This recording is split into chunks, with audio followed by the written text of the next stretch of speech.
Monday Night Raw is tonight, 7:30 at Quicken Loans Arena. Let's bring in Wade Barrett, who will be there at WWE Raw. We've been to some WWE shows, and it's been a lot of fun. They've been crazy. Yeah, I want to go tonight. Rob, I said, let's bring him in.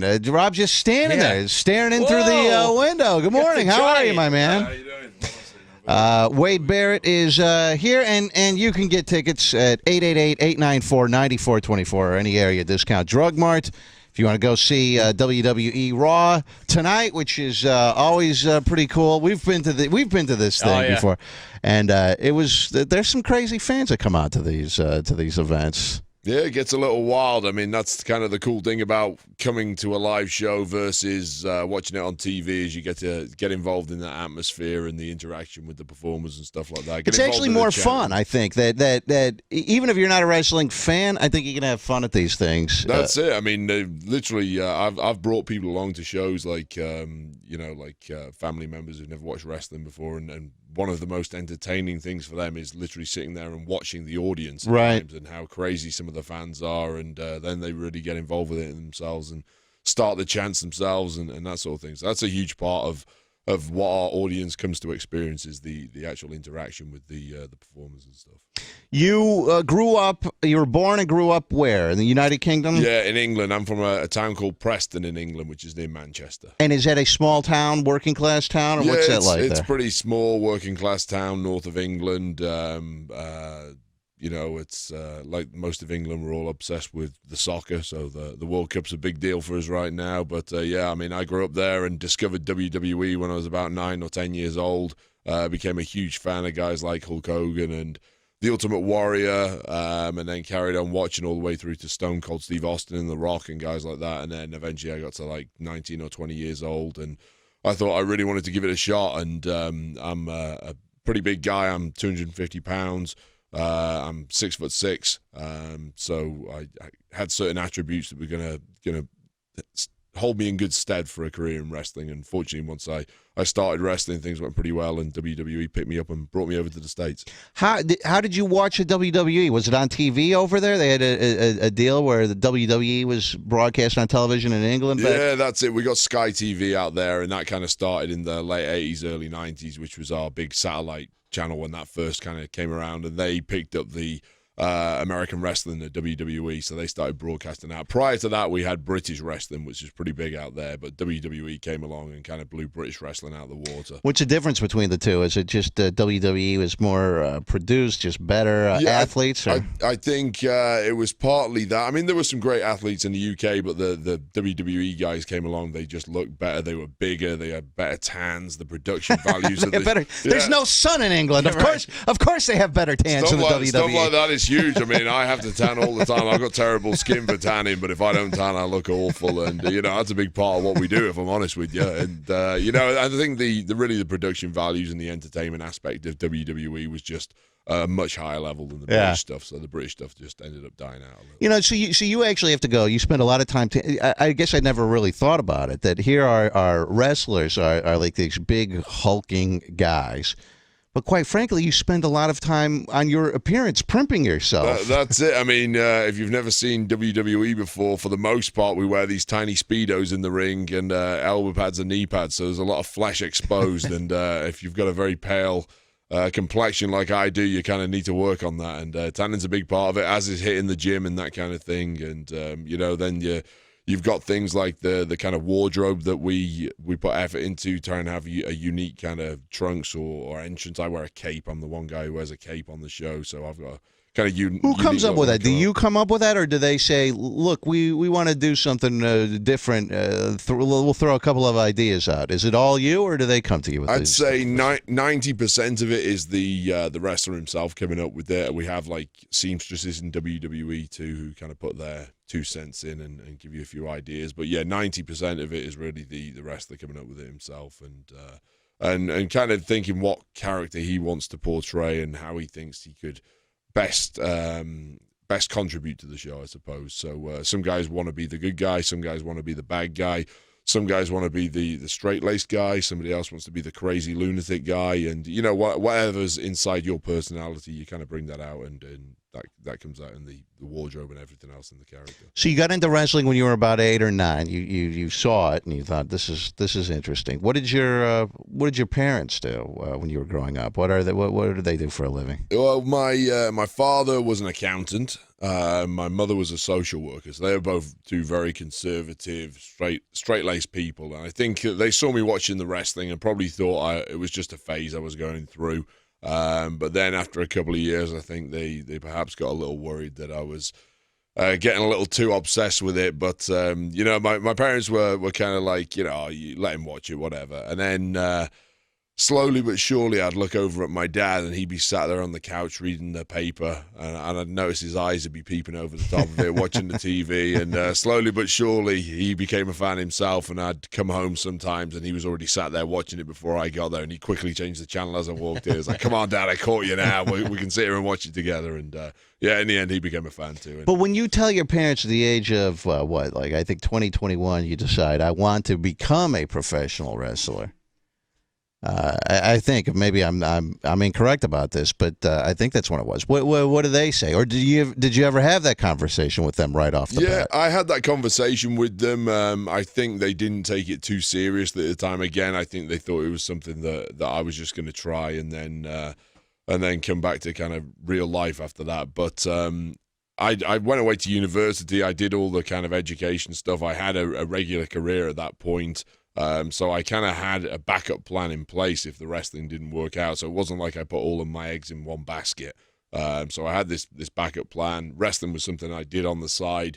It started going well. It got better and better, and eventually I got signed by WWE. So it was almost I wouldn't say a foolproof plan, but I did have that backup plan for me that if the wrestling didn't work out, I did have this career. What did you go to school for? To university, as they say over there? Well, I went to university. I went to the University of Liverpool, and I got a degree in marine biology, of all things. So I left university and started. What were you going to do with that? You're going to go out in the middle of an ocean and then do what? I mean, Catch what was your plan? What was your plan? Honestly, wrestle sharks. Yeah, that was his plan. Probably only 1% of marine biologists actually end up going out and working in the field. The majority end up working in labs somewhere, and that's what I ended up doing when I graduated. I worked in a medical laboratory. I was working on kits that diagnose different types of diabetes. It was all pretty boring, to be honest with you, and honestly, the wrestling was a great release for me, and I was quite thankful in the end when I got the opportunity to kind of wrestle full-time and move over to the States and make a real career of it. Wade Barrett is here from WWE. Raw is at Quicken Loans Arena tonight, 888-894-9424 for tickets. So you started when did you actually start training to become a wrestler? Was it around 2021 or? Yeah, I started training to be a wrestler when I was 23. So I was actually a real skinny beanpole. I'm 6'6", but at the time that I decided I wanted to be a wrestler, I was about 160, 165 pounds. So real skin and bone kind of guy, very tall. I'd always been very athletic. I played a lot of soccer and stuff like that, but I was very skinny. So once I decided I wanted to be a wrestler, I knew I needed to put some weight on. So I started eating like crazy and hitting the gym, working out. So I spent a couple of years just getting my physique in better order before I went to a wrestling school. And what did people what was the reaction people would give you as a 22, 23-year-old guy? And you tell them that you are training to become a professional wrestler. I mean, people must have looked like you were out of your mind. 100%. I mean, I had some very close friends who thought it was the most ridiculous thing they'd ever heard, and there was no chance I'd ever make it. And, for every one person who said, you know what, I actually believe in you, I've got 500 people who said, there's no way this is ever going to work out. No chance. It's just so ridiculous for a kid from England to dream of being this WWE star on TV. So, I think it was kind of a long shot, really, and I always knew it was a long shot, but from day one, I believed in myself. I had a vision that I was going to make it to WWE, and I was going to do whatever I could to get there. And, there's a ton of people who would want to do that and live that life, but I knew I was going to do everything in my power to make it happen. Now, at this time, are you also doing bare-knuckle fights, or is this just part of the Wade Barrett legend? Yeah, this is something I did when I was younger. I was kind of 22, 23 years old after university. It was something that I got involved in for a little while, and it went pretty well for me. I made some good money out of it, but it was a pretty rough lifestyle.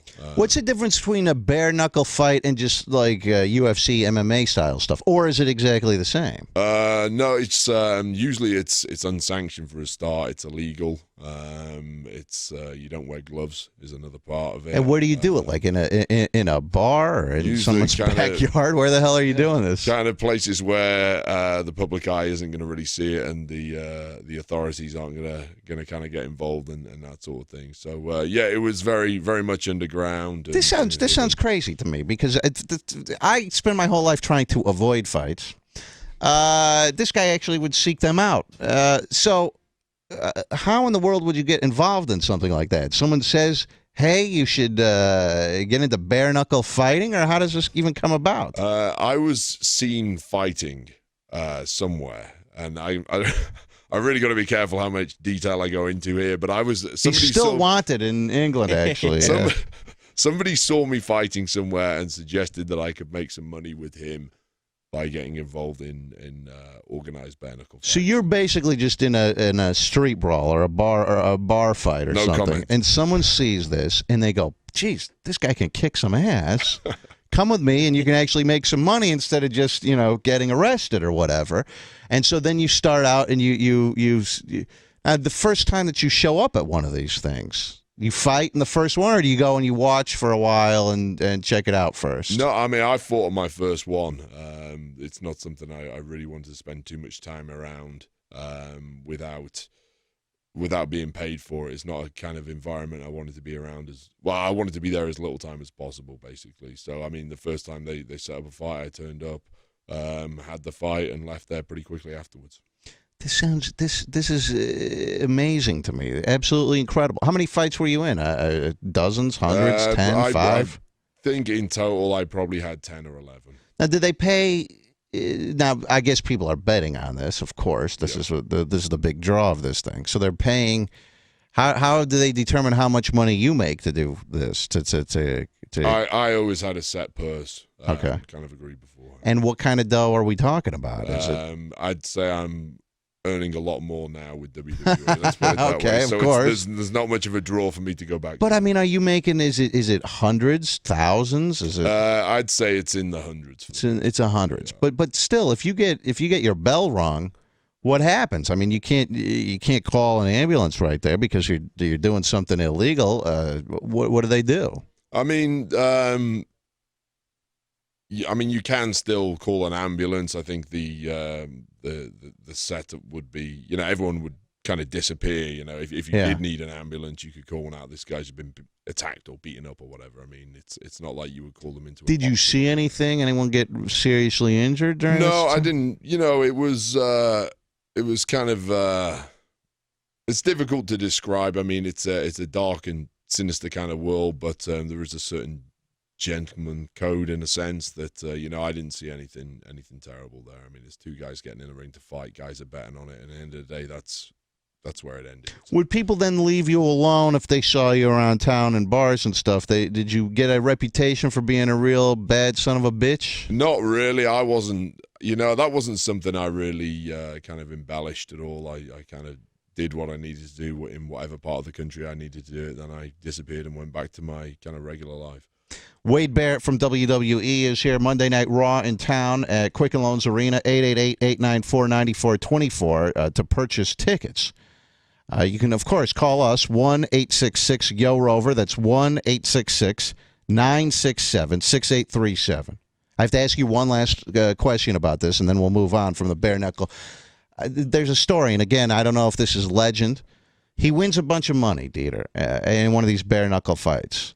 Now, someone knows that he has this money on him, and he's walking back to his car or whatever, and they decide, we're going to attack this guy and steal his money. Yeah, with a knife, right? Is this true story? Yeah, 100% true. I've got the scar on my back to prove it. So they come up to you, they say, give me the money, or do they attack you before they even say anything? I was stabbed in the back before they had the chance to speak to me. So you're just walking, minding your own business, going back to your car. Are you alone, or are you with another couple of dudes? I'm on my own at this point. Okay. You have a bunch of cash on you. They come up, they stab you in the back. What do you do? At this point, I mean, this is one guy who's come up to me and stabbed me in the back. At this point, I've felt something in my back. I end up turning around fighting with him. I fortunately got the better of him and got away with the money. Now, doesn't it strike you as crazy that a guy, he knew that you had the money, right? Yeah. Okay. He knows how you won said money, right? Well, I think his idea was he was going to attack me beforehand, get the upper hand, leave with the money. But this guy just won money from beating someone's ass. What would possess someone to go, I'm going to go try and steal that money from the guy? Yeah, it sounds like a good idea. No, well, it didn't work out for him. Thankfully. So you're in England. You are training to be a wrestler. How do you get to the United States and get to the WWE? Well, WWE goes on tours of Europe twice a year, and on one of the tours, this was in early 2007, they kind of brought up a list of who they saw as top potential independent wrestlers in the UK who could come over to the US and potentially wrestle for WWE. So they put this list together and they brought about 10 or 15 of us along to a WWE show. And before they opened the doors, they've got all the rings set up in the arena. They got a bunch of us in there and, okay, you and you have a match now. Let's see you wrestle you wrestle you. And we did this for 2 days in a row. And at the end of that, they picked out about 6 or 7 of us and said, okay, you guys, we want to bring you over to the States. Here's what we can offer you. We want you to continue training over there. You're not the finished article, but we have kind of a little league, or what do you call it? You call it kind of the B League kind of thing, a small wrestling federation that was in Tampa, Florida at the time. We want to fly you over there, have you live out there, and continue your progression, and hopefully get you to the point where we can debut you on WWE. So this is great for you. Yeah. But I'm guessing you're not making any money at the time. I mean, that's it. It's a loss leader almost. It's an opportunity. So they're paying you to continue your training, development, and hopefully you'll get to the point where, okay, I'm good enough now to get onto WWE TV.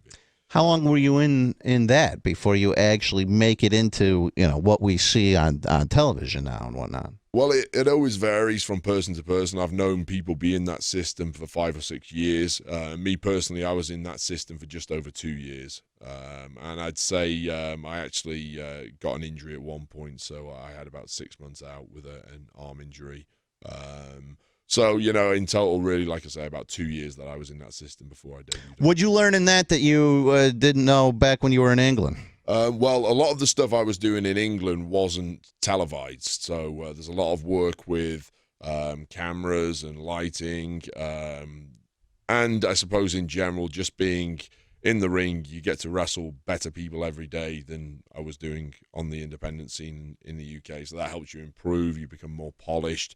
Become better on the microphone, you work on your physique. They have physique trainers in the developmental system. You develop a character. Every aspect of what we do. Do you have any characters that you came up with that they go, that's not going to work, or things that just you thought were great and they just fizzled out? Yeah, I think probably the worst one I ever came up with when I first came to the States, I was trying to think to myself, what's a stereotypical British person from an American perspective? And obviously the most common stereotype of the Brit is that we're all snooty, upper class, snobs kind of thing. But there was a guy, William Regal, who had been in WWE for a long time. He was already doing that kind of character, so I wanted to stay away from that.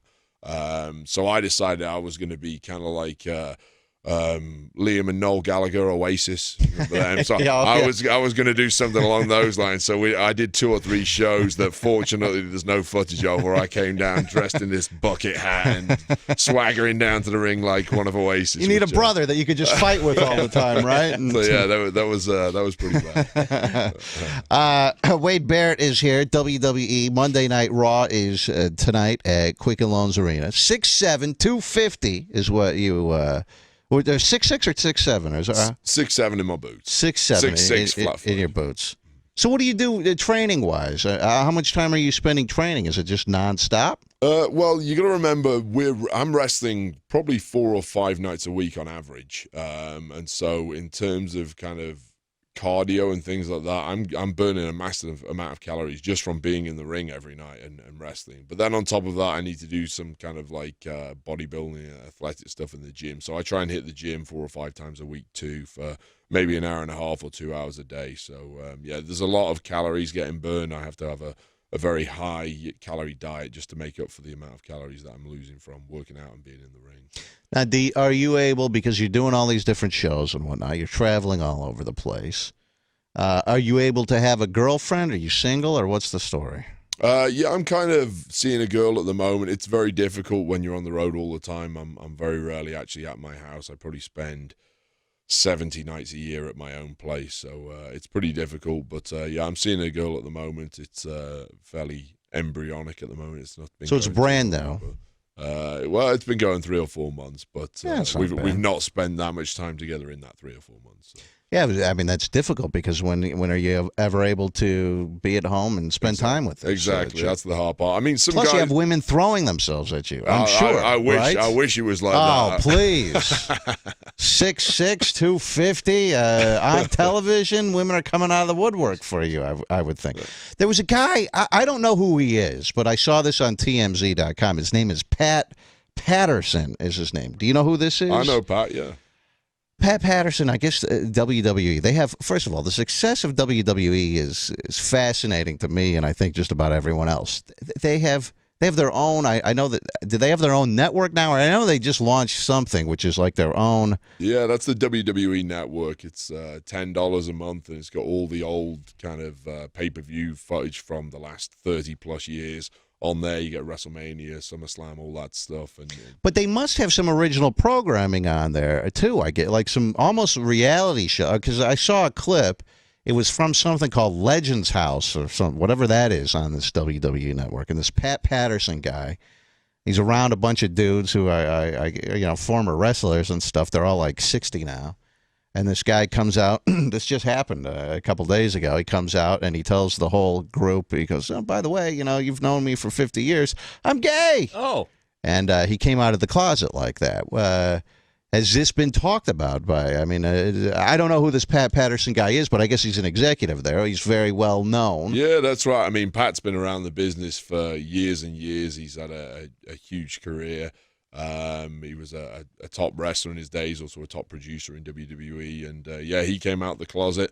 I mean, it's literally not an issue. I was actually aware already that he was gay. So did most people kind of know that this guy was gay? I think so. He'd never actually, as far as I'm aware, he'd never actually come out with it publicly before, but I think it was kind of commonly known. This is like when Ricky Martin came out of the closet, or right. George Michael. We were like, oh, yeah, wow, he was gay. Who would have guessed?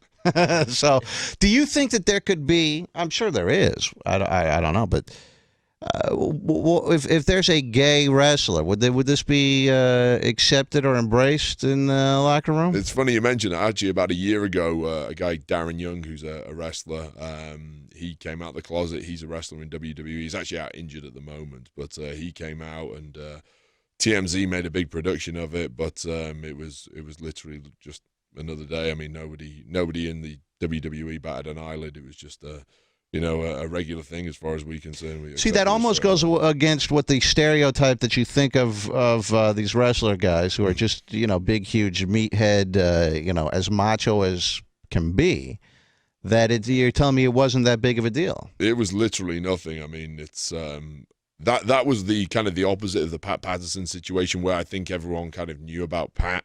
With Darren Young, nobody knew at all, and as far as we were aware, he'd always talked about having girlfriends and stuff like that in the past. So that was kind of a little more surprising when he came out. But I'd say instantly, I've never heard a negative thing about it in the locker room. Literally nobody cared. It was literally that insignificant to people that it was like, okay, cool, whatever, and then back to normal, business as usual.